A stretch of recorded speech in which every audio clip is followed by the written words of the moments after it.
கவலைகளோடு பயணிப்பது ஒரு முஸ்லிமினுடைய அழகல்ல.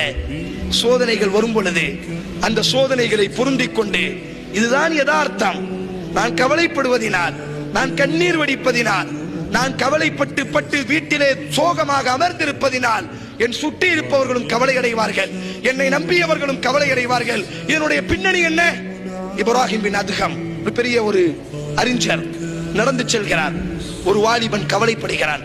கேட்டார், ஓம் எதற்காக வேண்டி கவலைப்படுகிறார்? உன்னிடத்தில் நான் மூன்றை கேட்கிறேன், அந்த மூன்றுக்கும் நீ பதில் சொல்.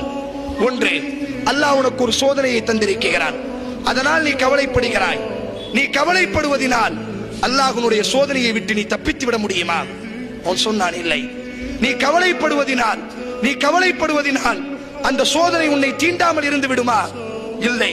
நீ கவலைப்படுவதினால் அந்த சோதனை, இப்பொழுது உனது தகப்பன் மரணித்து விட்டான் என்று சொன்னால், உன் குழந்தை மரணித்து விட்டது என்று சொன்னால் கவலைப்படலாம்.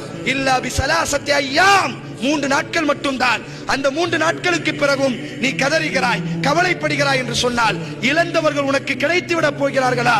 இல்லை. இதுதான் உலகம்.